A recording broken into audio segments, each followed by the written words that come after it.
The thoughts, views, expressions, and opinions of this podcast, as well as its hosts, are for entertainment, educational, and informational purposes only. We simply want to encourage, shed insight, empower, equip, and inspire those who listen. We are not trained professionals or claim to be. It does not constitute or take place of actual advice from your doctor or therapist. We hope you enjoy the show. Thank you.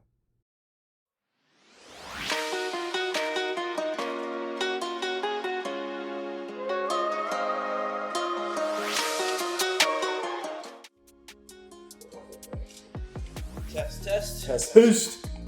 Oh my gosh. Let's bring this up here. I feel like I haven't. Test. I feel like I haven't pod in like forever. Really? Yeah, because I was away. I was away. I was in Yeah. Boston. I was telling Gabe off camera that I was in Boston and I had a good old time. So beautiful. Oh my gosh! And like the foliage was amazing. Yeah. The foliage, like right now, it's not completely orangey and yellowish and stuff like that, but you can see the transition a little bit. Like there's still some greenery, but you can see like it's already going yellow, orange, not completely. But it was cool because, as I told you earlier, we drove to New Hampshire, which was a nice little scenic drive from Boston. It's about an hour and 20, an hour 25 north from Boston, so it was really cool. But it felt like I was away from, because I do this every week. So like when I take a break, I feel like it's been forever, like a break. So I feel like I haven't been behind a mic in a long time. So this is nice.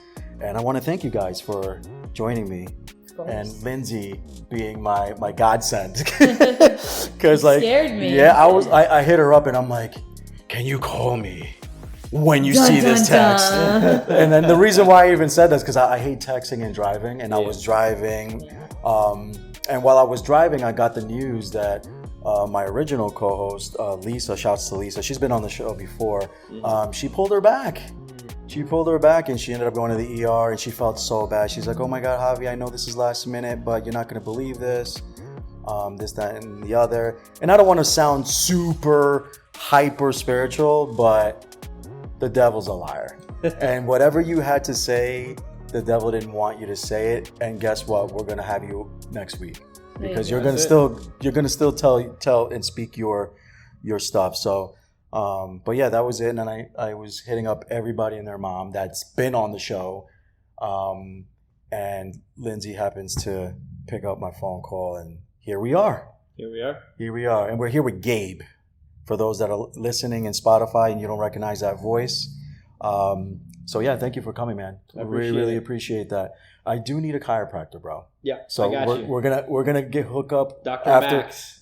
Where's he at? He's out in Wellington. Wellington, perfect. I got. Shout out to Dr. Max. Seriously, great chiropractor. Oh, because dude, my chiropractor that I used to go to, because I used to go like, it's good to actually go for maintenance. Yep. Once a month. Yes. Once a month, right? Mm-hmm. So I was doing that maintenance thing once a month, and one day I call and there was no answer. Then I started doing my research. I'm like, what happened to his practice? And he moved to Pembroke Pines, and I'm like, yeah, I like you, but I don't love you. I'm not driving all the way to Pembroke Pines for a chiropractor. So I'm kind of currently looking for one because I literally feel like I need an adjustment. Yeah, no, like, I do once a month with Dr. Max, and they have a really good practice. They have a lot of like updated technology. They'll like recommend you. Real quick. You good? Yes, sir. They'll like recommend you like different services. They have some like exercise therapists there as well. So pretty good people over there. And like a massage therapy, I know it's a little different because that pertains to like the actual muscle fibers versus the bone structure. Yeah. Okay. Yeah, absolutely. So I think we were talking about this before as well. I have a doc. I think he's a massage therapist, a skeletal muscular expert. I like to call him, and he. So this is interesting. I didn't know this, but my sacrum, which is one of the lower bones in your spinal column, was dislocated. It was out of whack. Yeah. Since I was 14 years old. What? And my body just adjusted by tucking my tailbone down a little bit and just kind of walking that way. And he I was always telling him I was always throwing out my back. Like I'm like 21 at the time. I'm 21. I keep throwing out my back playing basketball or martial arts. Like, I'm too young for this. This is weird. Like, what's happening here? And he checked me out, did all the massage stuff, and he's like, yeah, bro, your sacrum's out of place. Wow. And he massaged it back into place and gave me exercises so that my muscles wouldn't pull it back out of place. And after that, I started being able to squat heavy again. Nice. And not like heavy, but like I was able to... moderate weight. Yeah, like get up to like 315. Nice. It's something I could like... All right, I'm getting some plates on the rack here. I'm not just throwing out my back here. Right. Nice. Not that I'm showing any of that now. You're well on your way to getting the dad bod. You're gonna have a kid soon. Yeah. So you're ahead of the game. Exactly. I need to be prepared. I'm practicing my dad jokes. Yeah. Oh boy. I keep the puns rolling Yeah. naturally. Yeah. And then you go on maintenance, right? Or no, you got into an accident not too long ago, so you're seeing a chiropractor because of that. 2 to 3 times a week. That's awesome. It's like a full-time job. Do you feel better? I do. I like the massage part of it. I don't like getting adjusted. Adjusted. It scares me. It's I don't a little know why. No uncomfortable. matter how much Yeah. I do it, I'm always like, sorry, doc, this is not my favorite part of the visit. Wow. He hates me for it, but it is what it Jeez. is. That's I crazy. like the massage. I like the massage part of it too. Not to get too much into chiropractic and stuff like that, because the guys, they're like wondering, why are you guys talking about your backs? But I do suggest to exercise and take care of your bodies, take care of your temples, because God gave you a temple to steward well as well. It's not just about, material things. We have to steward what we have.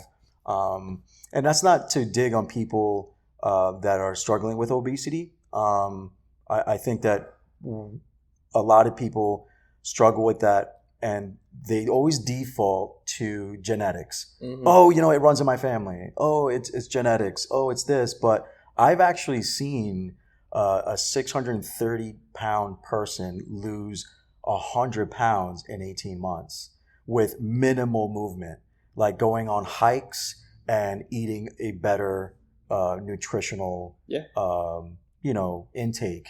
It definitely happens. Yeah. So it's doable. It's just that I think a lot of people default to, oh, it's the genetics. Oh, I'm big boned. Oh, my mom and my auntie on my cousin's side, they struggle with it. But why do you have to struggle with it? Is basically what I'm getting them at. Curses, them generational curses. It's fascinating. I mean, there's so many different reasons why people are the way they are, whether it's past trauma and they eat to fill a void, whether it's hormonal and their thyroids are just out of whack, whether it's that their metabolism finally caught up with them and they're still eating like they're 17. And, it's interesting. How we take care of our body temples is supposed to be a reflection of how we are living spiritually. That's what it's supposed to be. And in our world that has changed from so many different worldviews, in our culture it changed from a Judeo-Christian worldview to a secular worldview. Right. The Judeo-Christian worldview was supposed to bring that forward, to take care of your body temple because it is your temple and it's honoring to the Lord. And now we've gone into extremes. You either are going to be the apex predator, Andrew Tate follower, I'm going to live in the gym and I'm going to conquer anything I see, or you're going to be the body positive, emotions lead everything, movement. Peace, love, and joy and tolerance, unless you're not tolerant of me, movement. And so it's interesting how, apart from the unity of the Holy Spirit, division just naturally takes place. Yeah. And that's crazy. Just a prime example of it. And I think in America... I love that. Yeah. And I think in America, too, though, it's more that we're the ones in America that kind of are in that paradigm. Like, we're either enabling or we're the total radical opposite, like the Andrew Tates of the world and in the red pill community, where with men especially, you gotta get ripped, you gotta kill what you see, where in terms of dating or in terms of entrepreneurship, you gotta kill what you see, right? With women in that movement, you're either getting fat shamed and I'm offended because you're calling me fat and I'm beautiful in my own skin. But are you beautiful in your skin? Yes, to a certain degree, but you're not healthy. I would push back and say, but you're not really healthy in the inside. Yeah. We can tread that line where we're not Very gonna. fun line. It is with women, because women are very sensitive when it comes to their outward, appearance. Yeah. Of course, but how do we keep women accountable so they're not in that place where they're just going to eat whatever they want to eat because they're beautiful and they found themselves believing this narrative that I'm beautiful no matter what. So I'm just going to look however I want and dress however I want. And then you're not really dressing appropriate to your build, and you're kind of making a fool out of yourself. But people are, manning you to death, that it kind of warps your mind to thinking that what you're doing is acceptable to society. When in reality, you can be made fun of and you can be made a mockery of because of the way you're presenting yourself. So how as a woman, how do you feel about like the outward appearance, and like how do you even tread that fine line that you I think it's scary because it is such a very fine line. Right. And I have like some friends that are very, like you said, just big.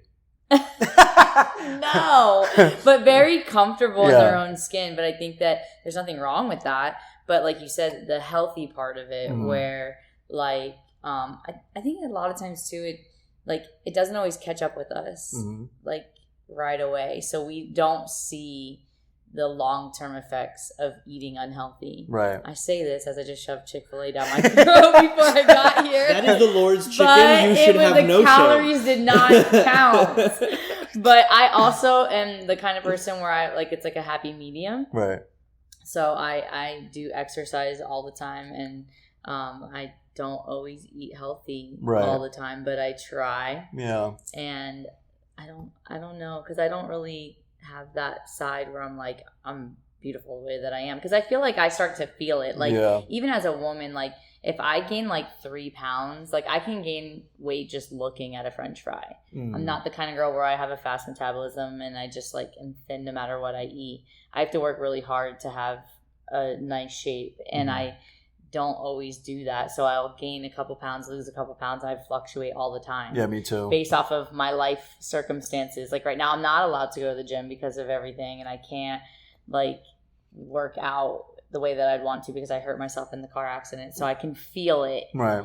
But I'm I even was just telling Laura today, I'm I can't wait to get back in the gym because I feel healthier. And I think a lot of times it releases that stress that we have too, with life, just exercising and going and just letting loose, at least at the gym that I go to. And I'm sure it's like that with everybody that goes to the gym. I think exerting that type of energy, it's healthy. It's healthy, and I healthy. I think it's a good decompressor too. Yeah, so it's a stress reliever for sure. For sure. But it's just hard when you can get, especially if you have a big platform and you get caught saying some things about big people, obese people, and then all of a sudden you're the fat shamer, and you're obese is I would be considered obese to right, my doctor, right? Which I'm I right. don't feel obese. Maybe today I couldn't. But you can get canceled so fast because you're the bigot. You're the cancel crap. I'm not with that. I hate all that you're stuff. the ignorant person that doesn't understand, and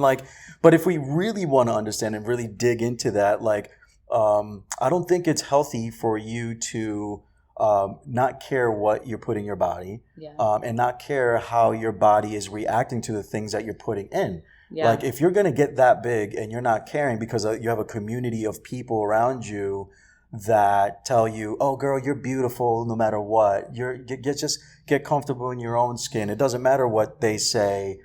They're the ignorant people. They're the ones that hate themselves. And there's that narrative, too, on the other side. There's two sides. There's two sides for sure. And it's I just always want to encourage people that, okay, you are where you at physically. How are you, though?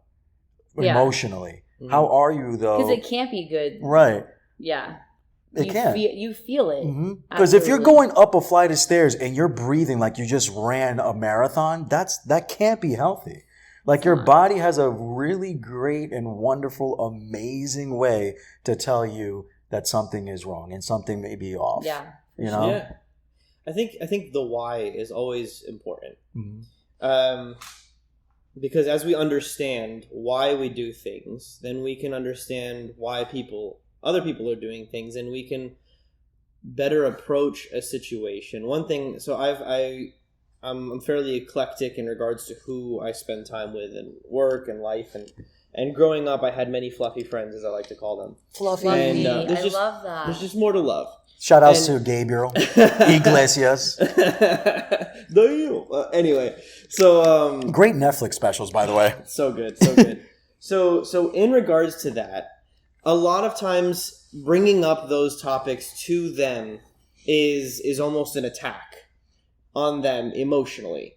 In which case, it often sets off the very thing that, whether it's an insecurity, whether it's a pain in the past, whether it's just a cycle of self-reflection, but also wanting to not self-reflect, that continues that process. And I think if somebody is going to work out because somebody called them fat, then they're working out for the wrong reason. Yeah, absolutely. I think if somebody is going to get healthier because they feel shameful about themselves, is the wrong reason. I think if you are going to be healthy, you need a reason why. And the reason why needs to be bigger than what somebody else thinks about you. And so I think one of the key issues that I've seen is many people who speak on body positivity or against body positivity, they come at the symptom of the problem as opposed to offering a solution that is constructive for the individual. Right. So I mean, I've seen so many jokes about individuals, like celebrities like Lizzo, right? For example, I was just gonna say her name. Oh too. yeah, so everybody wants to say Lizzo is so beautiful, or all the women love to say Lizzo is so beautiful, but then if you tell a woman that she looks like Lizzo, then she gets offended at you. Yeah. So you can't win. You can't win. That's the joke, right? But then. Are we going to shame Lizzo into being better for herself, or is there going to be a way that we can communicate with Lizzo in truth and in love that can encourage her to take care of herself based on the facts of her health and why she should take care of herself? And I think now in 2023, Lizzo's coming around to that idea now. I thought she got canceled for something she did with like her crew or whatever. Yeah, but that's another story. But prior to that, I don't want to say a scandal, but prior to that story coming out, because that's crazy. She was actually being civilly sued by her employees. Yeah. I didn't hear that. Yeah, it's crazy. I live under a rock with that kind of stuff. Yeah. I don't know what's going on in this and I don't want to put too much time on that, but like prior to that, she was kind of coming around that idea that, okay, I've made myself like the poster child of this positive body movement that's just telling young girls to not care essentially what they eat and how they look. Yeah. And if you get fat, cool, because now you are mentally like got to be like Lizzo and be courageous and be positive and, you know, have like a brighter outlook about their way of looking. Outlook. I like that. So outlook kind of brings me. You mentioned something earlier. I'm just kind of connecting dots here. So you mentioned in the United States we have this kind of division happening, and you mentioned outlook, and I think it's fascinating. It reminds me of a Bible verse when Jesus is talking about the parable of the man who had a demon cast out of him, and he cleaned his home. Mm-hmm. He didn't invite the Holy Spirit, and the demons came back seven times worse. Yeah. I often see that as kind of like a synchronization of where our culture is headed. Mm-hmm. Where we were united, we abandoned the Lord that gave us our freedom. Yeah. And now the division is coming in even worse than it could have ever been before. Right. Moving from that, the worldview by which somebody looks at life is key to how they're going to understand life.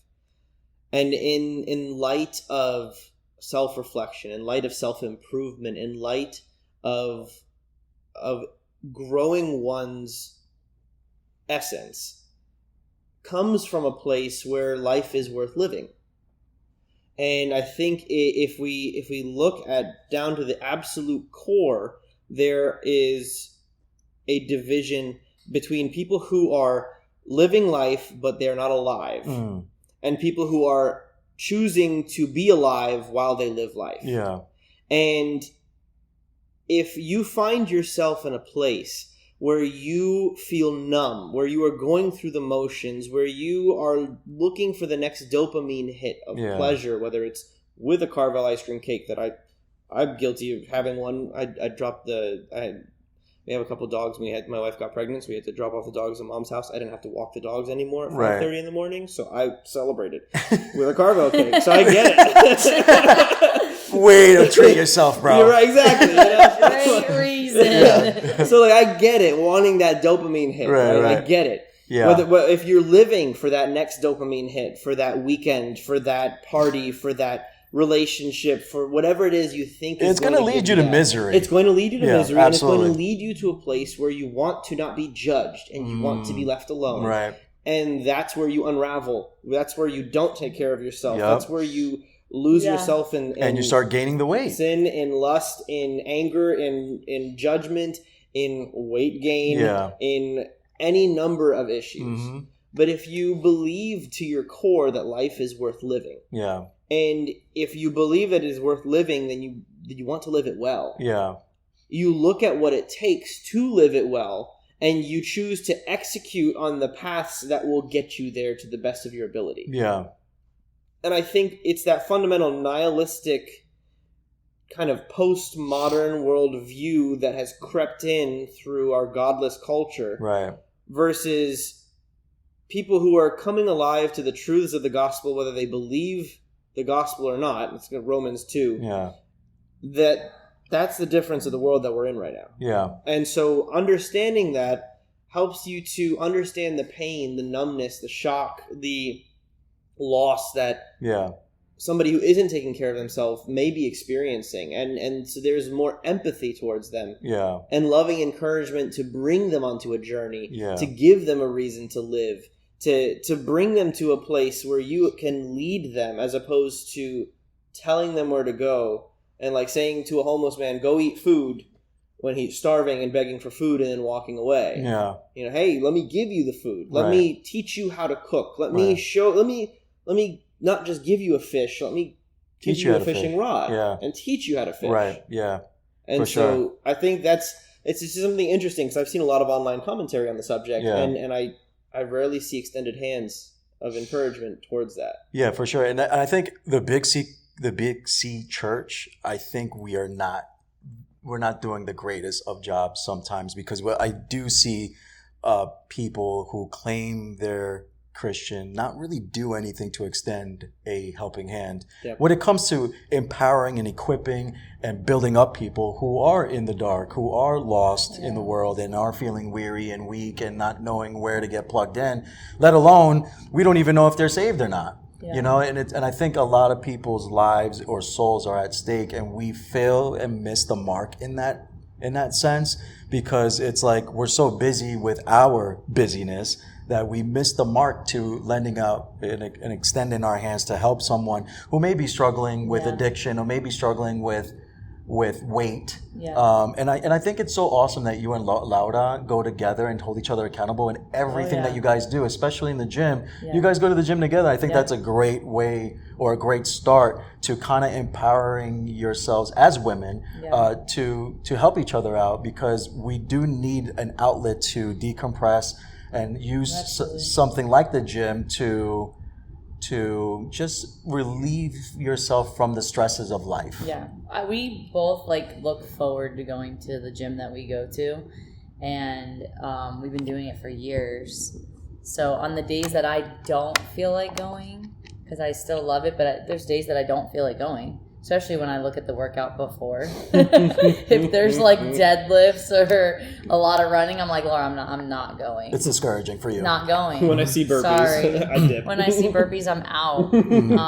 But and vice versa. When she doesn't feel like going, and we like you said, we hold each other accountable. But it's important to have that community of friends that build you up. Yeah. Keep you accountable. Keep you in line.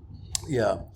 I think it goes in hand with what you were saying, being the hands and feet of Jesus, having eyes to see things the way that Jesus does and not being so busy that we miss an opportunity to pour into somebody. I've seen people who are not even Christians be better at that. Right. That's what I'm saying. Actual Christians. I really have. Yeah, me too. Unfortunately, it doesn't get them to heaven. Right. But I'm like, imagine what they would look like saved. I know. You know? And speaking about saved, a little hot topic real quick. I don't know if you guys know who Kat Von D is. Kat Von D. No. She just blew up in the early 2000s as a tattoo artist. She was in a show called Miami Ink. And then she got her own show, LA Ink. And then that's how she kind of blew up. And she kind of started putting her hands in different secular genres. She then went from a tattoo artist to kind of dipping into the music industry and then tapping into the entertainment industry and Hollywood. And, you know, Hollywood can be a little bit, if not a lot of it, demonic and stuff like that. I was just introduced to Doja Cat. She's today. She's out there. Wow. So Kat Von D was very gothic. Yes. I'm dating myself, but there was this guy by the name of Marilyn Manson who was very gothic. And there's a bit of overlap with the occult and the gothic community. Didn't Marilyn Manson give his life to Jesus? I don't know I think that to I be heard true. That somewhere. But Kat Von D was definitely in that space where she was very into the imagery of like the gothic isms and the satanic imagery because it looked cool and whatever the case may be. So there was dark and edgy. She was into the witchcraft books and novels and the occult stuff and the imagery. And she, for many years, was like the poster child in that community, right?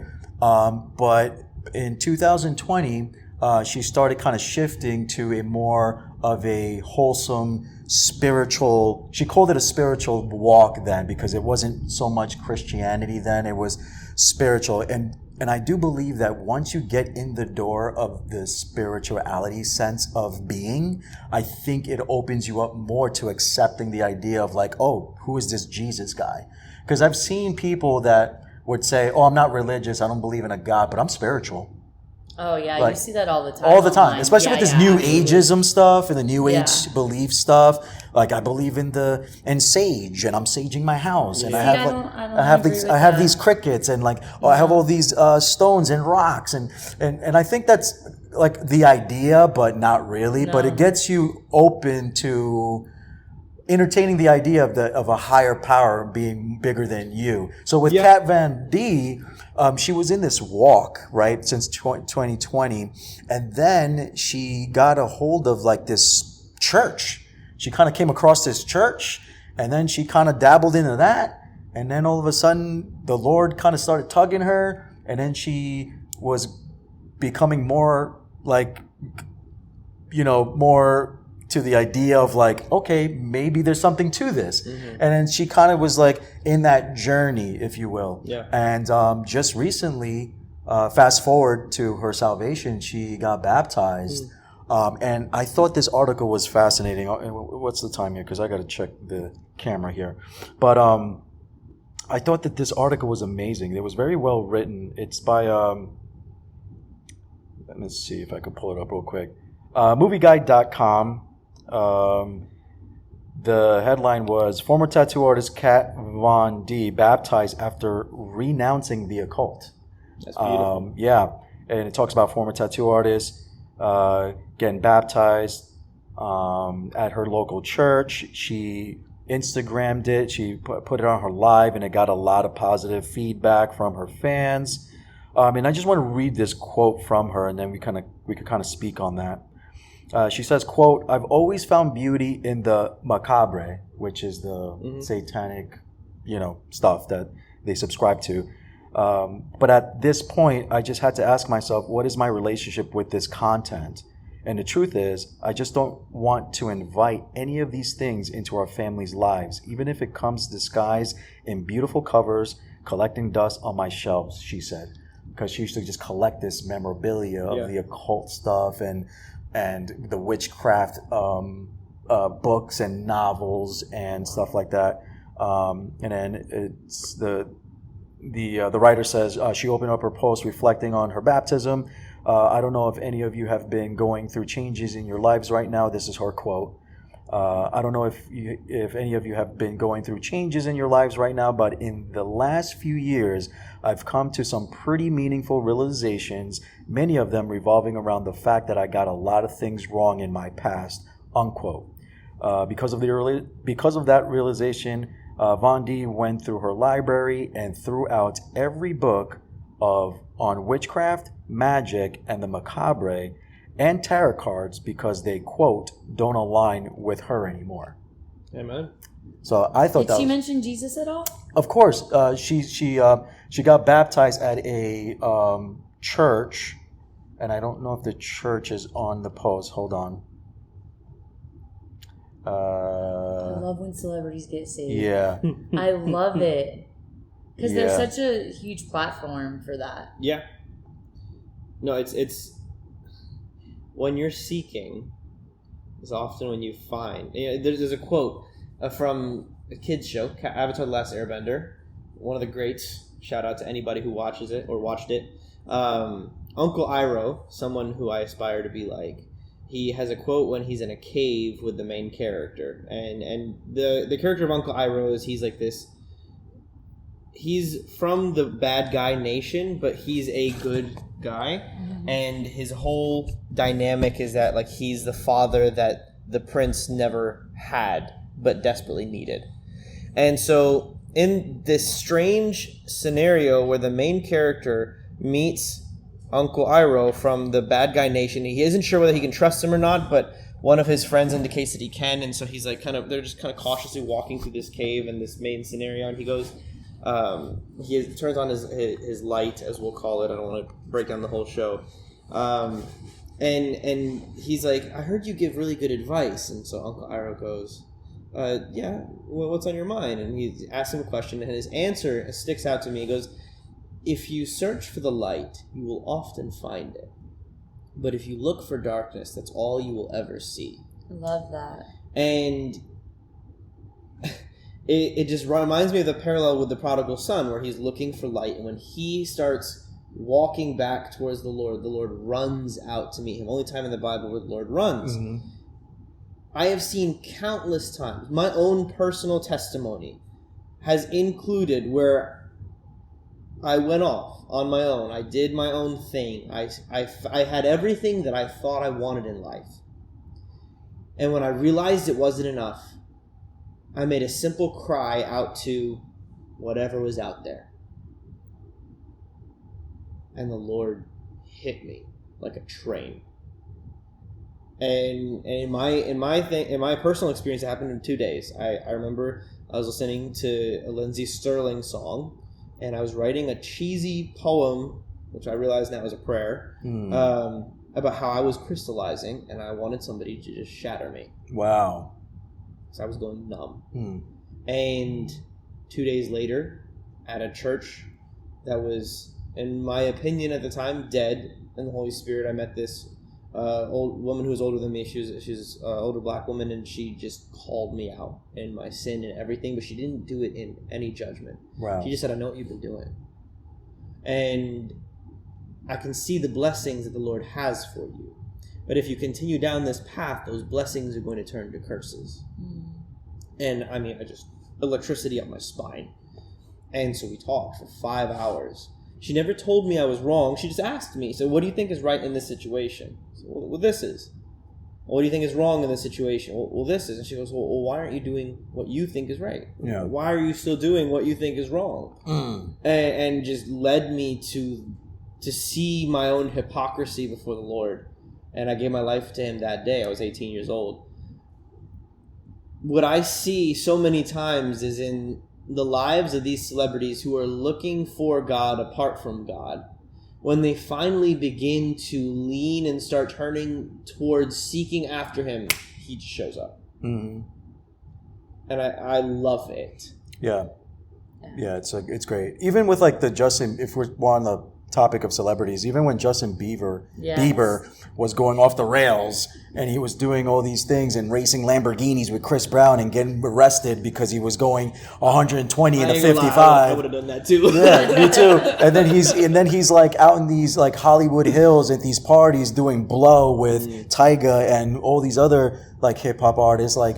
And then he's legitimately looking like he's going to it's a freight train just waiting to crash. And everybody in America was just waiting for Justin Bieber to implode. Yeah. And, he was going off the rails and he did have a moment and he kind of disappeared for a little bit. And then that's when he kind of went on this sabbatical and started seeking the Lord. And then he came out a different person. Yeah. He's married, right? I think. He's married. Yeah, he's married. Yeah.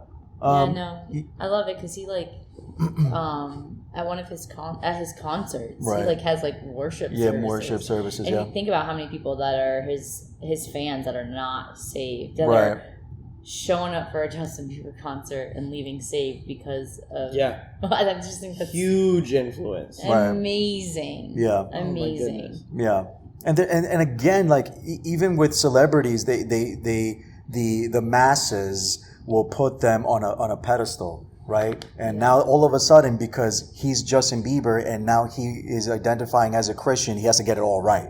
Yeah. Because God forbid he misses the mark. Be so hard for their mental. God forbid he misses the mark, and then a million people will be like, "Oh, you see, he's a hypocrite. Yeah. Oh, you see, he's a heresy." Of Lecrae. I mean, I'm not sure if you heard any of his more recent albums. Yeah, and he was in the news too about his clothing line being questionable. I don't remember the clothing Ratchet line. and Righteous or something like that. And I love that. And people were digging on it because but we're not perfect. Yeah. That's such a why would you use that word? Because in the urban community, that's like me going to the gym and being mad because there's fat people there. Oh, I'm not gonna come to the gym. Yeah, there's fat people here. If I see somebody who I believe is really overweight and I see them at the gym, I fist bump them every time. I'm like, let's go, man. Like I just try to encourage them. Yeah. But back to the point with Lecrae. On the flip side, he got saved. He had his testimony. Then he kind of led that church movement. Mm-hmm. But because of disagreements in the church, he felt betrayed. He felt wounded. And he began to deconstruct his faith. Mm-hmm. So in that respect, it's interesting because hearing his music now, he starts pushing not just gospel narratives. He talks about injury to the culture and the wounds of his culture. He talks about what's happened in the past in regards to America's history. Right. And he really focuses on more cultural issues that are prevalent in the day and age. Yeah. As opposed to his older music, which was more so just rapping about his faith. Yeah. And it was interesting to hear. There's a little bit of wokeness in there. A little bit, yeah, for sure. For sure. Because he obviously, at the end of the day, he is a black man in America, and he wants to speak on that in the stuff that the narratives that people run with. And of course. And I totally get it. I mean, at the end of the day, you are who you are, and you want to be the voice for the voiceless. And I don't think he does it in a tacky way. I don't think he does it in a classless way. Mm-hmm. Although people would say, well, I forget who was pushing back on Lecrae, but they were saying like, well, you may want to revert back to your blackness, but you're a Christian first and you're a Jesus follower first before you're a black man, or something like that. I forget what it was, what the back and forth between Lecrae and this guy, this other artist was, but like, I think having those conversations can get a little bit problematic when you're being divisive instead of being unifying. Right. And the reason why I brought it up is because I think, I'm trying to remember the exact name of the song. It's in his most recent album where he literally raps his story about his deconstruction and reconstruction and coming back to the Lord. Yeah. And I found that fascinating as well, because I think the moment that we're in our culture is kind of like the bell curve of the Christian faith in the modern world, where We saw almost like, a lot of the jokes about, I'm thinking about the Roman Empire, right? So you saw the rise. That was a TikTok challenge. Oh, yeah. How many times do you think of the Roman Empire? Multiple times a day. At least 5 times a day. At least. Yeah. She's like, what? I'm Why? so confused. So You're not on TikTok. Not on that side of TikTok. It's mostly like married women going to their husbands and be like, honey, how often do you think about Rome? Woman. Oh, and then he's like, 10 times a day. And she's like, why? Yeah. And the reason why is because we're looking at the decline of our civilization. And as men, we're called to be protectors. As men, we're called to be strength for our community. We're called to lead, to see what's happening. Wise man sees what's happening and prepares for it. Yeah. And so as we see the decline of our culture, as we see, politicians talking about civil war, as we see nuclear war on the horizon with Russia, or whatever is happening in the geopolitical landscape and in our own national political landscape and all these different things, even in our cultural landscape. The cultural landscape is where it all starts, because politics flows downstream from culture. Right. We see this degradation of our society, and so we know through history what happens next, usually. Right? And now we could be Jericho. Right. Or not Jericho, where's the one? Nineveh. That's what it was. Nineveh, right? Where maybe we have a flash repentance moment before God lets the hammer fall. But I think there's another quote that really struck me, that if God doesn't punish America, then he owes Sodom and Gomorrah an apology. Because our deconstruction of our faith as a nation has led us to be the number one exporter for pornography. Yeah. Not to mention war. Right. Corruption. Yeah. Through our government subverts other governments for our own gain, for the gain of our companies on our shores. Right. Looking at companies like BlackRock, Vanguard, McKinsey and Company, that these institutions have such power that they can topple governments, banks, and destroy lives in an instant. With keystrokes on a keyboard. Right. Which is a scary thought. And so as a man who's called to be a protector, to raise children in a world gone mad, looking at the decline of a civilization, it's like, okay, well how do I step in and stop this? Right. And oftentimes we want to do it without getting our hands dirty. Right. But we have to. Yeah. That's and I'm not saying getting your hands dirty. I'm not advocating for anybody to political violence or anything. I mean standing up, taking the flack, whether it's in your friend group, whether it's you fear being canceled at work. And if you're a believer and you're a Christian man or woman, especially a man, like, it starts at your home. Always. It has to start in your home. You are called to be the priest in your home. That is your pulpit. That is your platform. That's where it starts. And a lot of us just don't know how to even circumnavigate through that, because we're so, we're so inclined to go outside of the home and be an impact at your home. But God's looking at you like, how are you going to be an impact out there when you're not impacting your family? Yeah. I think Jordan Peterson said it so eloquently. Yeah.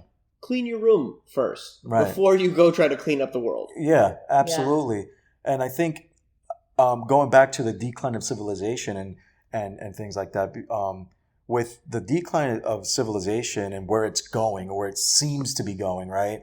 In America, it's also like the catalyst of that decline is the morality or the lack thereof, or not understanding what true morals are anymore.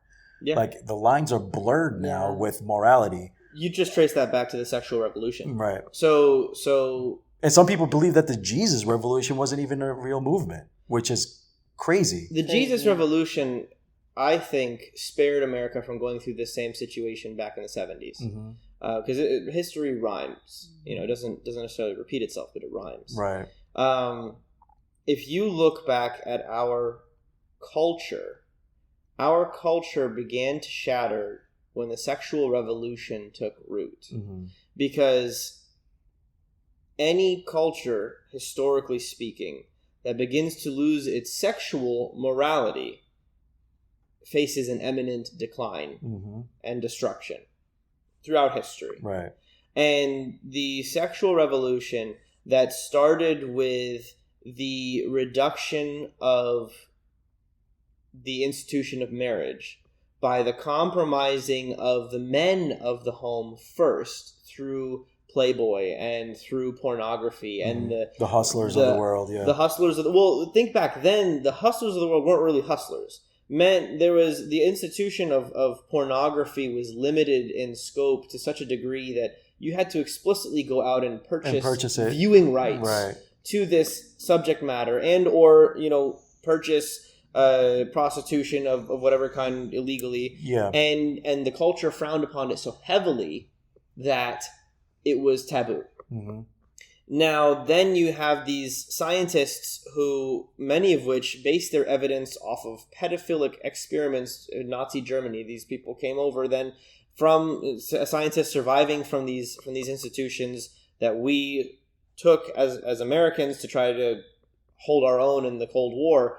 Many of these scientists then putting their own 2 cents on sexual identity, saying, oh, well, sexuality isn't a choice, it's something that's intrinsic, and we know this because we experimented on babies, but that's besides the point. Right. And moving forward, that means that if you have sexual deviancy, you're not a deviant and to be taboo. It's accept you for who you are. Yeah. And this root began to permeate where now men who were compromised by access to pamphlets of printed pornography that were now being more and more prevalent, the weakness in their own hearts and in their own homes left them vulnerable to then accept that more in society. Yeah. And as those men were weakened and their kids found what they were watching by seeing what was under the bed, and that grew, and it began to slowly break apart society until the internet was created, and now everybody has a black hole of pornography stuck on their cell phone. Yeah.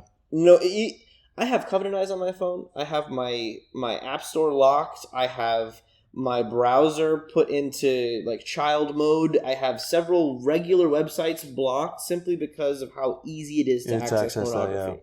And I was addicted to that substance, I like to call it. Me too. For many years, from age I think it was 8 or 9 years old was when I was first introduced to it. Me too. Till I was 18, I couldn't go more than 2 weeks without physical withdrawals. Yeah. I was addicted. My dopamine hits, my hormones, my escape, and melted my brain. Yeah. So looking at how that affected me as an individual and what I thought was morality, but knowing that I was compromised, so I wasn't willing to stand up for truth because I knew that deep down I was a hypocrite. Right. That trickle effect has been happening in our society for generations and generations. And the way that the father is taken out by his own compromise affects the children. Yeah. Because it's fatherless homes that produce children that produce violence, that produce criminals and infidelity, and and not to mention, then you have the state subsidizing that infidelity by offering more money to single parents. And more money. There was a time in the 60s where... Don't get me started. I mean... Don't get me started. I know a single mom who used her money to get her boobs done. I believe it. And I'm like... Welcome to America, everyone. I'm struggling through college and you're getting your boobs done. But again, the government subsidized broken homes in order to allow the inequality to cement itself, because people who are unequal are easier to govern. Right? And so now you have multiple factors. First, you had the corruption of the culture, and politics is downstream from culture. And now we've grown into this snowball where sexual immorality is not just not taboo. It's not just accepted. It's not just tolerated. It's now mainstream. It must be at the forefront of the mainstream, or else you are the enemy. Or else your words are violence. Or else you are inhibiting my existence, and the threat of my own suicide is going to blackmail you into being the oppressor. And you don't get there on accident. Absolutely not. You don't get there haphazardly.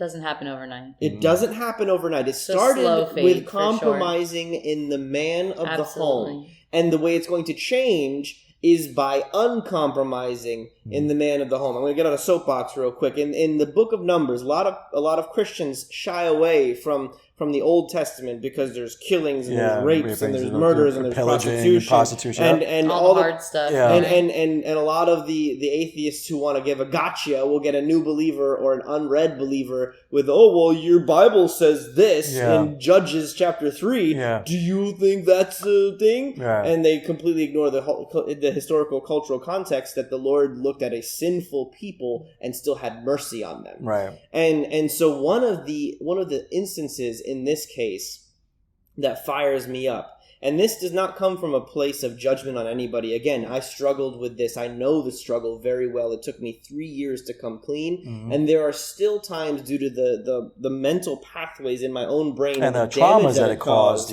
That there's a temptation there that I have to actively fight every day. But the concept is that and I'm speaking mostly to men here, but I know it affects about 40% of women, 40 to 60% of women, about 95% of men. Pornography does, but it affects men in a different way. Which was crazy because a decade ago it was 20% women. Yeah, and it's doubled.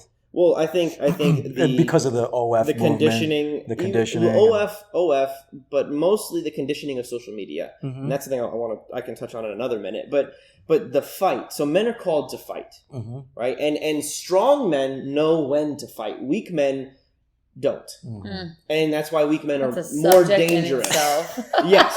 So Lindsey talks by experience. Like, I've met a couple of weak men. Weak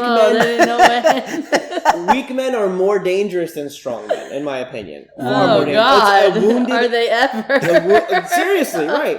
But here's the thing: men are called to fight, and they will fight in whatever way they can, because it is in our calling to be a warrior for the Lord. Right? Right? It's because it's His nature, and His nature is in us. And so, whether they fight through video games, whether they fight through sports teams, whether they fight through their job, whether they fight through their athletics in what they can achieve, or the gym, or in martial arts, or on the battlefield, men will fight. Or activism even, right? And so men are called to fight. And this innate nature to fight is good. Many people call it toxic masculinity. No, it is good. No. It needs to be routed towards your sin ruthlessly. And this is evident in the book of Numbers. There is a story where the people of Israel are walking through kind of their journey to go to the promised land. And they meet up with this neighboring nation, the Moabites. And the Lord's like, y'all, don't have anything to do with them. They will compromise you. But like a man who goes into a movie where he knows there's going to be a sex scene and he doesn't have the remote next to him to change He's going to watch it. He's going to watch it. And it's compromised. Right. And so the Israelites compromised. And they're compromised a little bit more than just watching a sex scene, although spiritually it's about equal. They had a massive orgy with these Moabites. So it was a big party. It was a big party. Everybody is sleeping around. They're just doing each other. It's a great time. And it's men on men action standards, too. Everything. The whole 9 yards. Yeah, it was crazy. And the Lord was so infuriated that He let them get struck with a plague. Yeah. It says 27,000 people died in one day. Wow. Now, how was this plague stopped? Because obviously the people of Israel lived on. The story continues as there was a small group of the Israelites who were weeping over the sin and begging the Lord to stop the plague. They saw a young man with a Moabite woman walking into a tent to go have sex. And in front of these people who were repenting about it, they just didn't care. Right. They were going to have their prideful action in front of it. And one of the young leaders grabbed a spear, went into the tent, and took them both out with one hit. Ended it. Violently. Again, I do not condone violence, political or towards any moral situation. But there's a point to be made here. And in its context, back then in the ancient biblical times, that was sometimes I got to take care of business. I mean, if you look at Muslim countries, they do that. They do that now. Yeah. So it is definitely a different historical, cultural context. But in this instance, so he says he skewered them both with a spear. Right. And they died. And the Lord stopped the plague. And like, you're reading this, and an atheist goes, so you're people saying say murder? The Bible's boring, right? So somebody who's against the Christian faith is reading this and like, so you're saying murder people because they don't believe in your morals? You're the reason for violence in the world? No, the point that the Lord allowed to be made or gave the opportunity, and the reason why He had mercy on the people of Israel, He said, because. I'm trying to remember the young man's name. Because that young man was so zealous for your honor, like I was, I let the plague stop. And it is that ruthless determination, that total destruction of sin in our lives, that picture, that shocking violence towards that sin that ended the plague. Yeah. And in our society, in our lives as Christians in the New Testament, in a place where we are especially called to be nonviolent, right? In the physical sense. Right. We are to fight like that spiritually. Yeah, absolutely. We are to look at everything in our lives that is causing us to compromise. And spear the crap out of it. And cut it out. Destroy it. Yeah, spear Blow it up. Blow it up. Yeah. Without any quarter. And I speak this not from a place, again, of judgment, like, oh yeah, I have it all together. I will be the first to tell you there are many places in my life right now where I see compromise and I am working to cut it out. But it's not all gone yet. Where I like a song that's really good lyrically, but there's just that one part where he talks about how he's, talking about that girl, and it's just, it's only one part of the song. Yeah. Or I'm watching, my friends will make fun of me because I'll skip a sex scene, and they'll be laughing about it. But I'll find myself watching a movie where there's just a lot to skip. Yeah. And I'm like, well, I'm skipping it. Yeah. But should I even be watching it in the first place? If you got to skip it 37 times. Yeah. Right. Yeah. And so finding those areas of compromise is a constant growth for the Christian, right? We work out our salvation, our sanctification daily with fear and trembling. Right. But the idea of ruthless attack against the principal compromise, in this context, sexual immorality of our own souls, is the only way that in Christ is the only way we're going to find true and lasting freedom. Yeah, absolutely. And it is only through that way that we are going to then have the balls to stand up towards sin in our society in love, in strength, knowing when to fight and how to fight. Yeah. To be able to change society. Right. And we got to be countercultural because because you mentioned balls, right? No homo, but like we're getting castrated out here.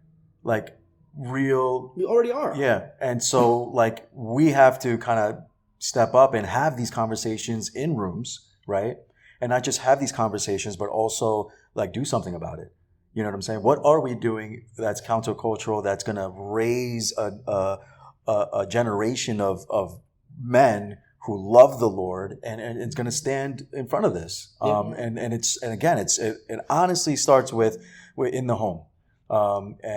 Really getting in and digging into the trenches and getting into the trenches and locking arms with people like yourself. You know what I'm saying? We got to lock arms and get in the trenches, however that's going to look like. But if we feel so passionate about it, like we both do, and Lindsey, you do as a woman too, because you want to see men, get empowered. You want to see men be successful. And you also want to see your lady friends be led by great men and not toxic men, right? Men who are going to compromise, men who are going to be narcissistic, men that are going to manipulate you and lead you in a way that's not godly, right? Yeah. So like if you want to see your sisters in Christ be led by great men. Absolutely. And so I think all of us, men and women, have to lock arms and say, we're going to stand in front of this and we're going to, whether we have to, take it to legislation, whether we have to take it to the board of education, whatever we got to do to not let these LBGTQRS-NMLP, the alphabet army, to push these narratives onto the children, and other things, not just that, but like other things that compromise our community and how we identify ourselves, like.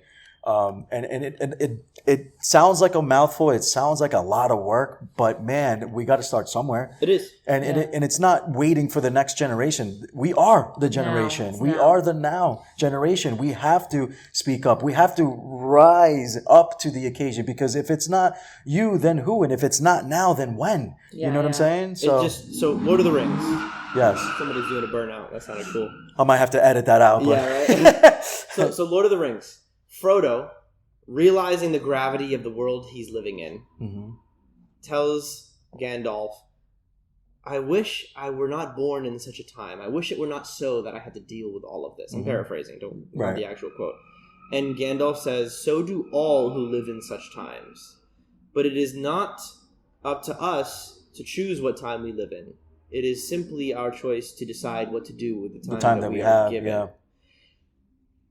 That story saved my life during COVID. Really? Literally. I never really got to Lord of the Rings, so I'm not going to lie to you. I'm a big story person. That or Harry Potter. So I love story. Story speaks to me. Jesus spoke in story, and I think it resonates with many people. For me personally, I love dissecting story. I love hearing story. I love telling story. And so I find story, like the Lord speaks to me in story in kids' movies, in regular movies, in comic books, and in Japanese anime, which again is a Romans 2 thing. People who do not know the Lord speak the truth of the Lord, and I can't tell you how many times Naruto's ministered to me. It's not even funny. My nephew's definitely into them, though. The Lord taught me how to forgive people and release bitterness through Naruto. Straight up. Love that. And, it's a Japanese comic book, and I'm sitting here weeping about forgiving my middle school bullies. And So that story, in this day and in this age, the fact of the matter is, as men, historically speaking, our lives have been expendable. It is the men who went to war. It is the men who died in war to fight for what they believed in, for their countries, for their homes, for their families. Yeah. Men today don't want to be expendable. They want to be necessary, but they don't want the responsibility of what it takes to be necessary. Yeah. And what it takes to be necessary is to risk being expended. Yep. A man gives of his strength, and that is how life comes forth. It happens in relationship. It happens in marriage and intimacy. It happens in life and work. You cannot let yourself stay potential. You will be nothing. And then you will be weak and dangerous to everyone around you. Yeah. You must find what you are willing to expend yourself for and take the scary risk of doing it. And in our case, in regards to this context of relationship with the Lord and relationship with culture and relationship with the day and age that we live in, we no longer have time for you to be lulled by the world. We no longer have time for ourselves to fall back into old habits of sin and shame and lust. And I can just go to the movies and enjoy the movie, or I can just listen to the regular music and enjoy the music. And it doesn't mean I still am a Christian. I have my faith. No, now is the time where the vice is being pressed, where the grapes of the grapes are being pressed, the wine is being made, and you are either sour and to be filtered out, or you are to be refined and become gold. Yeah. There is no longer an in-between to sit in. Yeah. If there's anybody listening, if there's anybody who is listening and who is trying to live a double life where they are in the world and accepted by their worldly friends, but they go to church on Sunday after watching porn on Saturday night or Sunday morning, right? And they continue to try to live a balanced life of compromise, there is no more time for compromise. Yeah. Because we are in spiritual war. Yeah. The enemy's goal is to erase love and erase the love of people from existence. Yeah. Because love comes from the Father. Yeah. Right? And so if love can grow cold and become a selfish item to be used as a weapon in conversations, in relationships, in whatever else, he's going to do that. And we are called to live selflessly sacrificing, giving of ourselves for that, whether it's for the children in the culture, whether it's for our communities in our homes, whether it's our personal lives, because it is out of that personal well of living water that everybody else gets watered through us. Right. There is no more time for compromise. Absolutely, because the culture right now is literally, like you said, with the whole love thing. And I had a love episode prior to this episode, and it's being weaponized.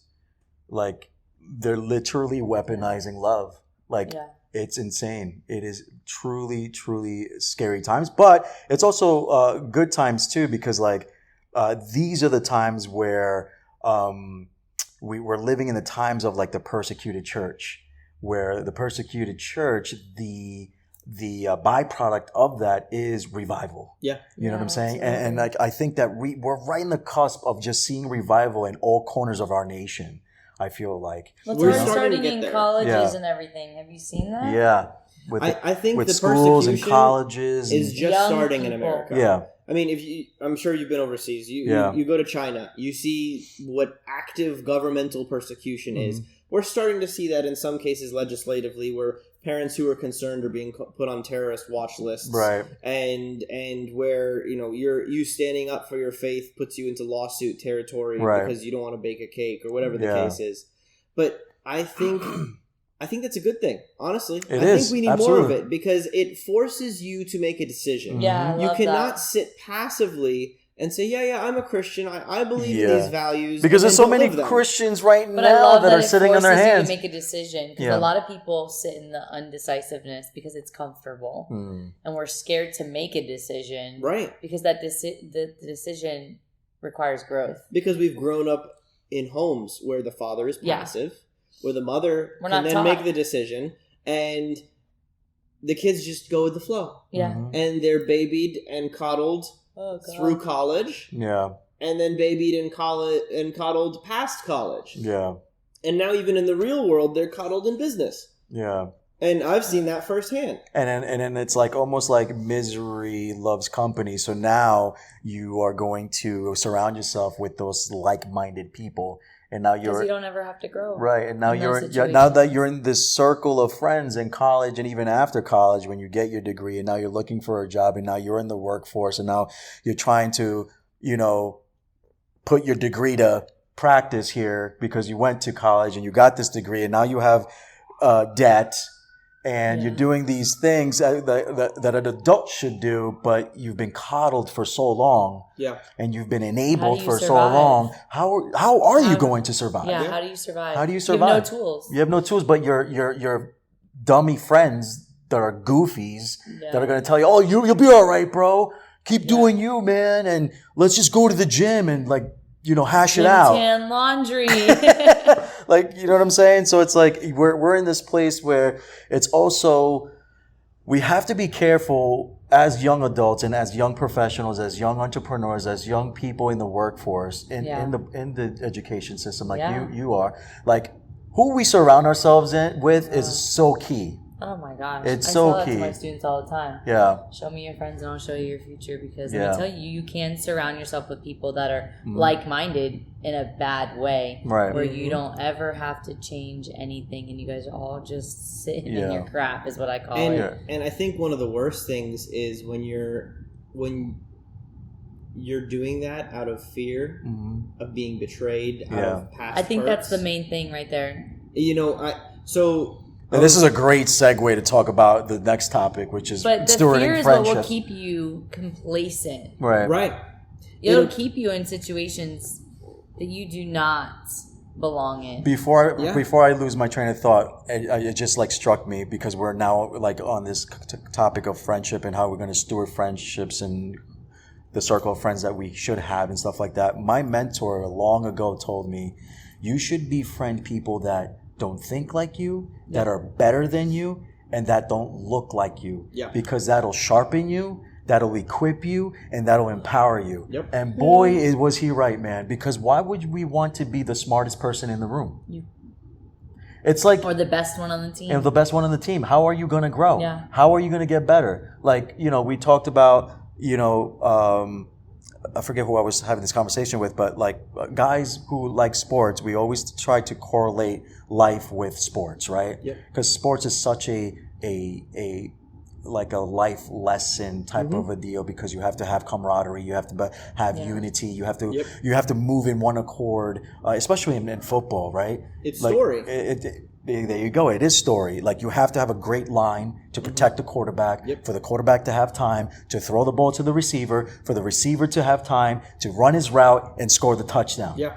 Like that fluid, well fine-tuned, oiled machine is going to get you to a championship. So who is our machine? Who is our team? Who are our teammates that are going to take us to success? Friends for sure. Our friends for sure, right? But so who we keep in our starting lineup is very key to where we want to be catapulted in life. Like if we want to partner up with our friends to get to weight goals, for example, right? Yeah. You want to have a great, reliable accountability partner to keep you accountable to get to your goal, your goal. Yeah. If you want to lose those 15 pounds in a very effective and efficient way, it's your teammate, your accountability partner that's going to get you there. Yeah. Well, I think we also all have those friends that we know we can call that are going to like co-sign what we want or what we're doing, and then we have the friends that are going to sit us down and have those real conversations. So who's your? But isn't that like a real friend though? Oh no, I'm 100% have the real. As I've gotten older, as you get older, I think you could count them in one hand, right? That can, absolutely, that are having those hard conversations with me. I think it's easier for women than it is for men.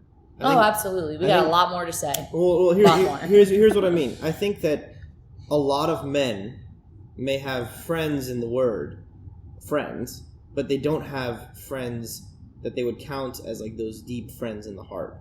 Many men do, but a lot of men, especially adult men, I've found do not. And I'll take an example from my personal life. I mentioned this earlier. Growing up, I was off camera, I think beforehand. Growing up, I had what I called the luxury of not having many friends. Now, I used to view that as a terrible thing. Because I went to many different schools. I got bullied through middle school. The people who I called my friends weren't really my friends. They were just the ones who didn't make fun of me as much as the other ones did. And so being in that kind of loner mentality, there was the option. I could quiet myself and hide away and isolate, as many men do. Or I could choose to be that light that breaks through. And I don't fit with anyone, so I fit with everyone. And so I went with that, again, Holy Spirit teaching me through Naruto type thing. I went for that, I'm going to fit with everyone. Like, I'm here, deal with it. That's it. And that adversity taught me, if you want a hug, give a hug. If you want a friend, be a friend. But do not expect those friends necessarily to always be there for you. Yeah. And it insulated me from betrayal. So in a couple of different instances where I was deeply hurt by people who I thought were my friends, right? Or people who were my friends, but they just did something that hurt me. Right. I was able to be quick to forgive them. Not because I kept them at such a distance, but because the pain of being alone allowed me to grow to a place where now I was no longer alone, because I was the friend. I was the initiator. Right. I was the extrovert, so to speak, in the moment, in the relationship. And, that kind of grew me into the starting lineup. Yeah. Where I would rather be the Shane Battier, kind of an old basketball reference, right? Yeah. Where I'd be setting the screen for you to score. Right. Than to not be on the court at all. Right. And so, as long as we win that championship, right? I don't mind if you're going to be the quarterback, as long as I can be that lineman that saves you from getting sacked. Right.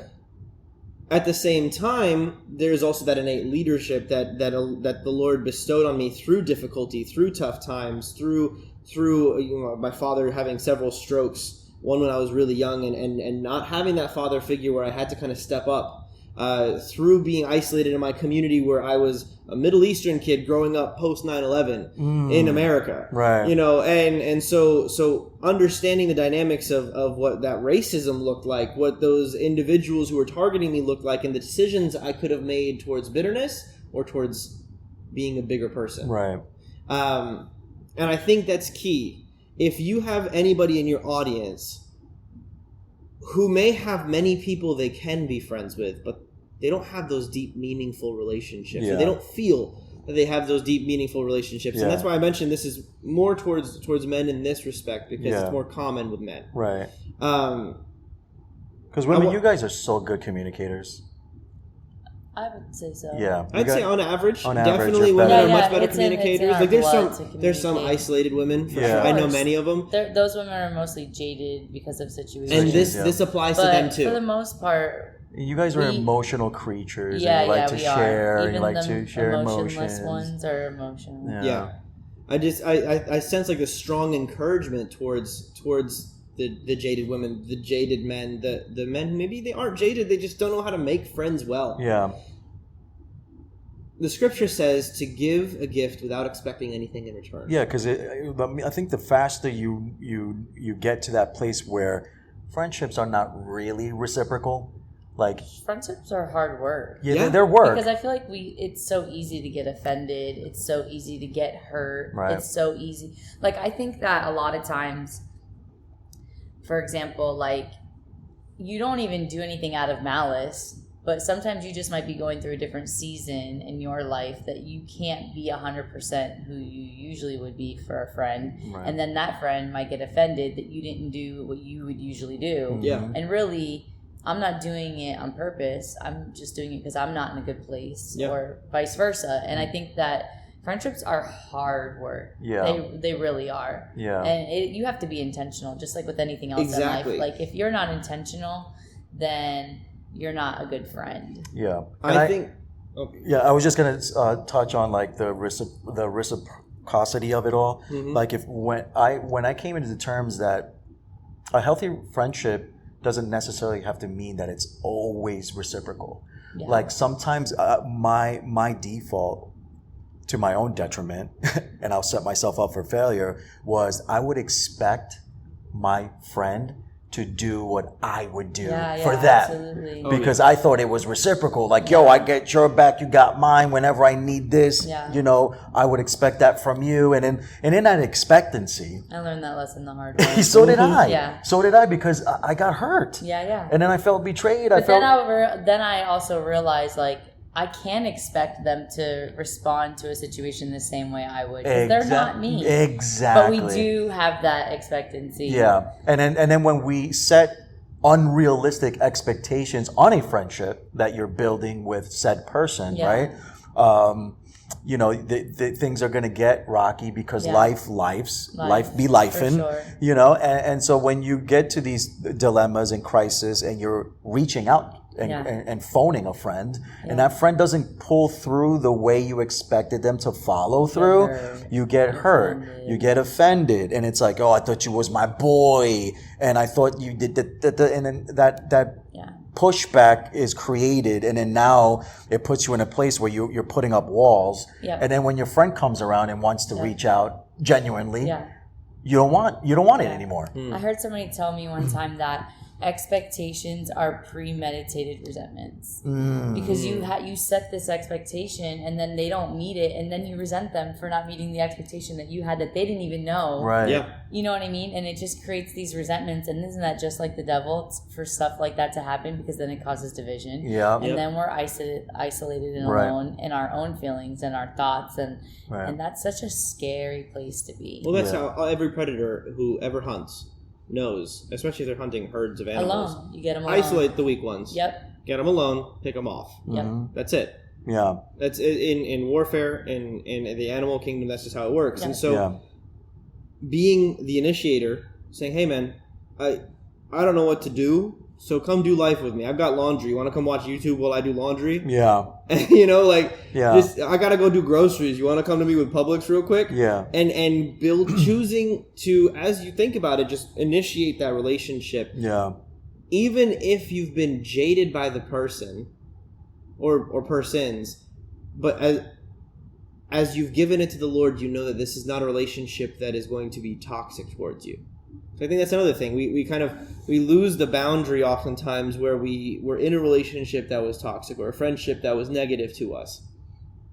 And so then we take that classification, we see a yellow flag in another friend, and we cut them off like they're the full red flag. Right. Yeah. And it's like, whoa, hold on. And now they're feeling that rejection, that isolation, like that cold shoulder. Yeah.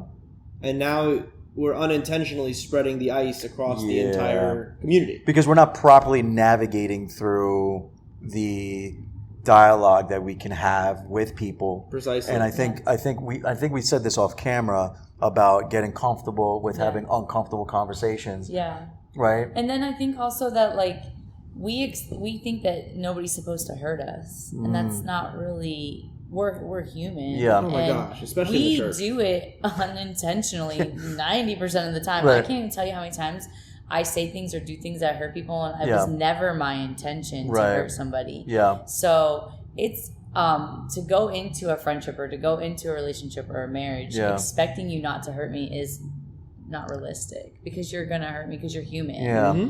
And you're not perfect. So we set these expectations, going back to expectations, and then when it doesn't get met, we're upset about it. And those hard conversations have to be had. And you got to be ready to have them too. I don't think anybody's ready to have these conversations. But not not in a sense to force it on people. Yeah. But at least open the door.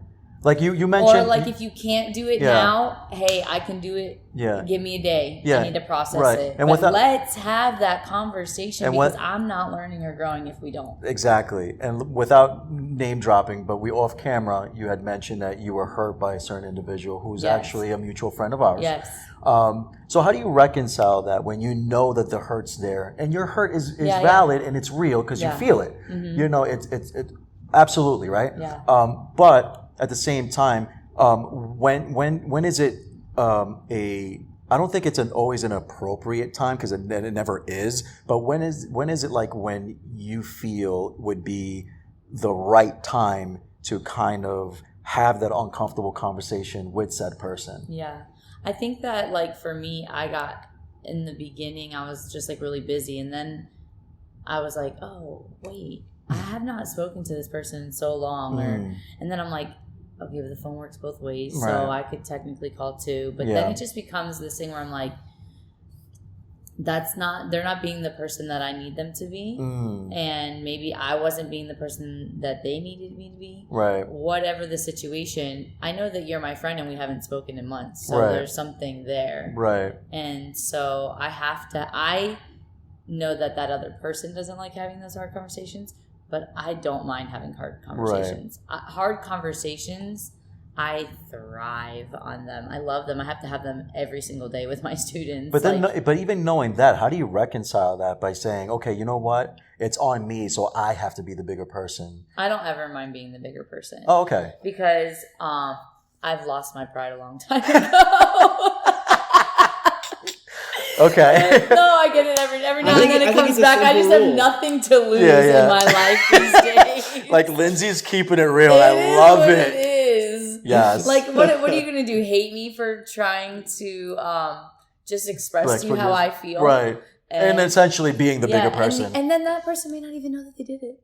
You know what I mean? Like you may not even know that you hurt me, or like there may be you have a clue. Yeah. And then I'm telling that person this, and they're like, well, I didn't even know that. And that's happened to me before, too. Yeah. Like, I've hurt somebody I had that call last night with somebody else who called me. Yeah. And it was a family member, and they're like, hey, so I've been keeping my distance from you because when XYZ situation happened, I felt A, B, and C. And I was like, I'm so sorry. That was never my intention. You know, I'm so sorry. I intended this, and this. Yeah. So please forgive me. You know, and I would encourage you to take that to the Lord, because I'm apologizing, and I never intended that. Yeah. And then it's like also believing them too. I feel like sometimes I tell people like I didn't do that intentionally, and they're like, yeah, right. I'm like, no, but I really didn't. Well, it comes down to a simple rule. It's the 100% rule. there's always the 80-20, there's whatever, the rule of thirds. The 100% rule is this: your emotions are 100% your responsibility. Yeah. What you feel is 100% your responsibility. That doesn't mean that it always comes from you, but it's your responsibility to deal with it. Right. It's your responsibility to make the decision as to whether or not you're going to be guided by your emotions or by truth. Yeah. Right. And so when you recognize that it is 100% your responsibility, yeah, you may have a lapse where the guy on the road cuts you off and you get upset. You can realize, though, no, this is my responsibility. It's not his fault. He cut me off knowingly or unknowingly. It's not his fault that I'm upset. This is my fault. Something's wrong with me. And so then when you do have that hard conversation, it's not, you did this to me. You did this to me. This is how you made me feel. It is, when I saw you do this, I felt this. And I take responsibility for that feeling.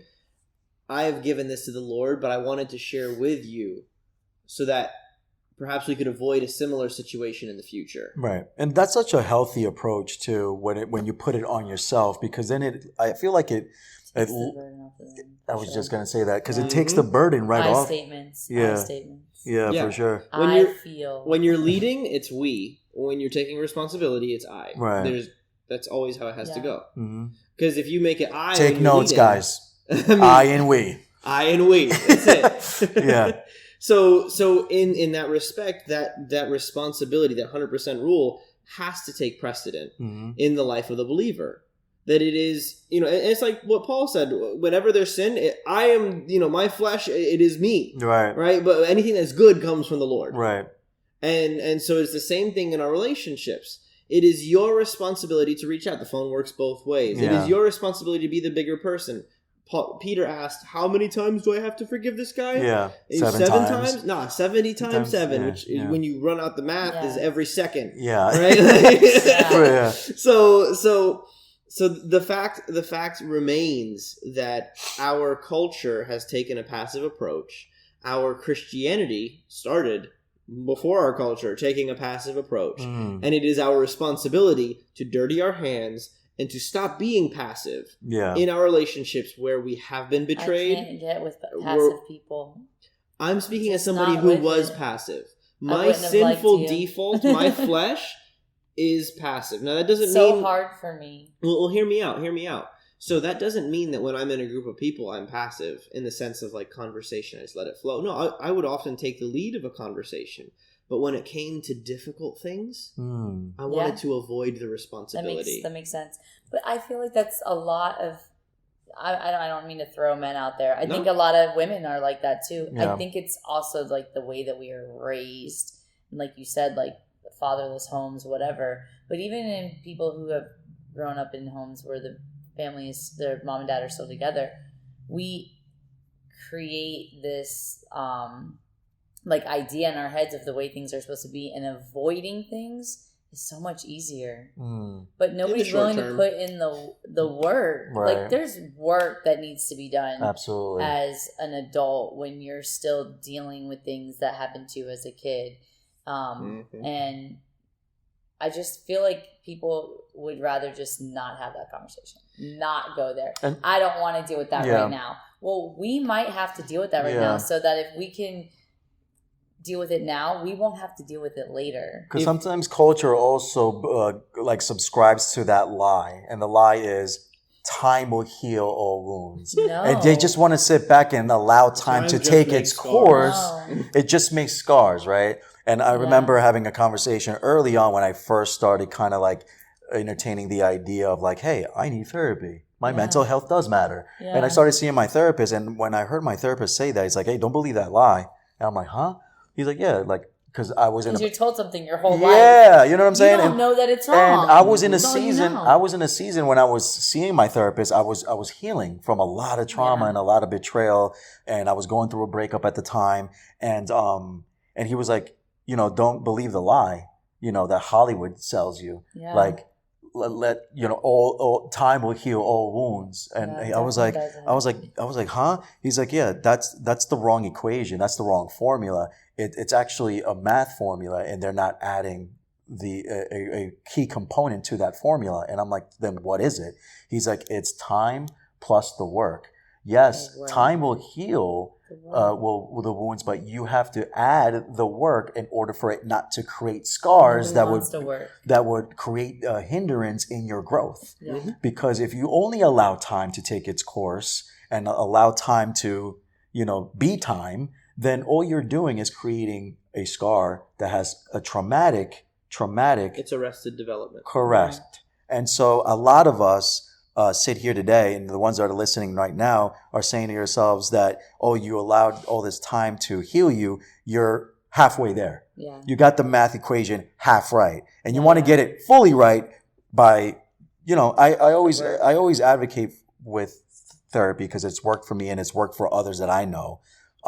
So I'm going to stand here and I'm going to stand on the table and say, go to therapy. Find a therapist. Yep. There's Absolutely. so many resources where you can find, if you say, oh, I can't afford it because it's a luxury item and I can't afford, $150 an hour to see a therapist. Ask a pastor to lunch, Yeah. bro. Yeah. They will pay for your lunch. They will hear you when the Holy Spirit kicks in. That's what happened to me. And there's nonprofits out there too. There's definitely resources. There's resources galore to get donation-based therapy. And I think that we've come, it's more prevalent, and we've been hearing a lot mental health more now. Oh, absolutely. It was never a thing when I was growing Never. up. Now, yeah.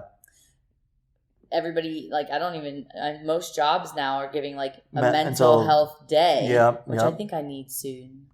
But no, but for real, they're giving those. So I can only imagine if that's what is going to start happening. They'll start adding it into people's insurances. I know that it pays. Yeah, my insurance. I have an insurance that covers most. Therapists. And to me, it's worth it. What else you're spending money on other things? I mean, I was blessed through the church community. Yeah. In that, because I had that 100% responsibility rule when I was in my struggles and in my sin, I went to a pastor and I was like, hey, I need help. Can I meet with you regularly? And they're not going to turn away. And they didn't charge me. They didn't turn me away. They said, oh, sure. Yeah. And I encourage anybody. Yeah. Absolutely. If you want a good mentor, and don't get me wrong, pastors are people too, and moral failures are a possibility in every walk of life. Right. But if you want a higher likelihood and you are choosing to follow the values, Judeo-Christian values, your faith, find a mentor, a father in the faith who you can go to and just have breakfast with on a Saturday, or lunch with, or meet with after church, or just have a conversation that you guys have on the calendar with each other on the phone at least once a week. Check in. That changed my life. Yeah. And I remember when that happened. I remember it was, shout out to Pastor Ty at Reveal Fellowship. Hey. So I remember Pastor Ty and I remember I was in the kitchen and I asked him a Bible verse about pornography and about getting free from it. And he's like, well, have you read Romans? And I said, well, no. And I was like, I've read verses. And he's like, no. Right. And he's like, well, why don't we go through it together? My men's group is actually going through Romans right now. We're starting on Monday. Yeah. Because we just finished the Gospel of John. Oh, so good. It literally took us 3 months. It was crazy. Love we just finished the book of John, and now we're going to start Romans on Monday. Yeah. I love that you have a men's group in general. Well, so I think every guy needs it. started there. Oh, I have several now. But it started there. And I remember because he's so intelligent and pragmatic, where he was just like, okay, so here's the plan. You're going to read the full chapter the first day, and then you're going to read a couple verses a day each week, adding on to it until you then read the whole chapter again. So you're going to permeate a chapter a week, and we're just going to talk about that one chapter. And that's the goal. And that's all you got to do. And we started talking about it and talking about life. And I got back into journaling, and I remember so many breakthroughs in his office where even just verbally processing, telling him a story about my childhood, and I started breaking down into tears as I learned to invite Jesus into that memory of trauma. Countless times. Yeah. Where I grew in that worn out little white leather chair. I grew because there was, this is from that one movie, I think it's like the Zoo. I don't know, 15 seconds of bravery. 15 seconds of throwing my life on the line and saying to a pastor, hey, do you have a Bible verse to help me with pornography? That's an insane statement to any normal person's like, why would I want to tell somebody my deepest struggle? Right. 15 seconds of hope. Wow. And the rest of my life was altered because of the Lord's grace in that action. That's awesome, dude. I love that. Thank you for sharing that.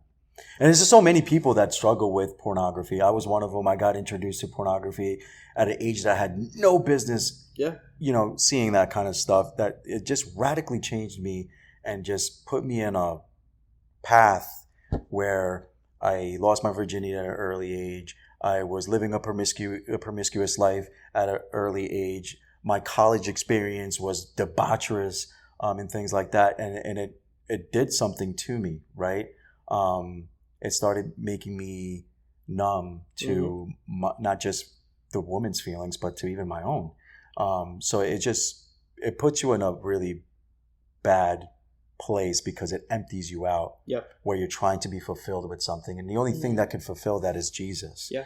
And I always want to just always kind of harp on that, being that I am a Christian. I do have this podcast, and I feel like I have a responsibility to let people know that wherever you're at and wherever your convictions are at, wherever you are in your faith walk, and even if you're not on a faith walk, I pray that Jesus encounters you and encourage you that if you're entertaining the idea of faith, the idea of Christianity, that God's going to see you where you're at. Yeah, you know what I'm saying? So I just want to encourage the listeners that are on the fence about faith or currently disconstructing about your faith. I hope that what Gabe said tonight was helpful, because you said some gems, bro. Like props to you, man. Anything is good as the Lord. Yeah. Yes. And so it was really, really good conversation about like everything that we spoke about.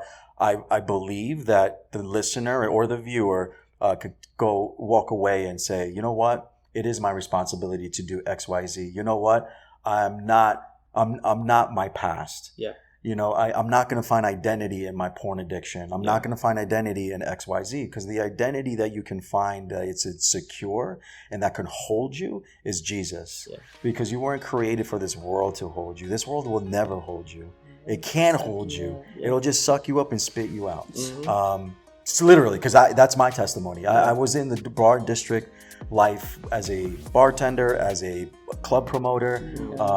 I was out there like thinking that I was getting paid to party. That was like the greatest gig in the world, and I had life all, figured out until I didn't. Yeah. You know what I mean? So like for those that are listening, man, the women out there too, like, you're not alone.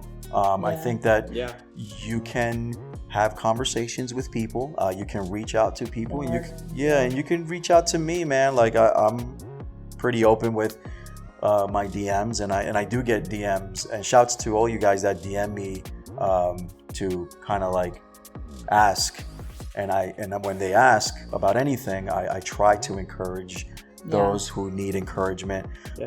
So this was really, really good, great conversations. Thank you guys for your input.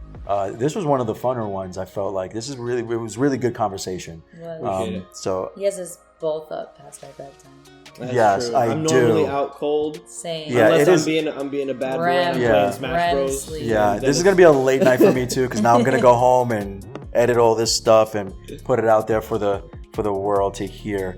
So thank you guys. For those that are listening and are new to the pod, make sure you smash that like button, subscribe button, share. Please share on all digital platforms. I try to put out podcast episodes every week unless I'm going to Boston or going away. But thank you for tuning in, listening, and sharing my content. It really does mean a lot. You guys are welcome. You already know that you're welcome to come back. Gabe, you're welcome to come back. Everybody that's been on has always come back. So I hope that you do come back. Lindsey, I hope that you do come back. Thank you for watching. Till next time. Peace. Peace out.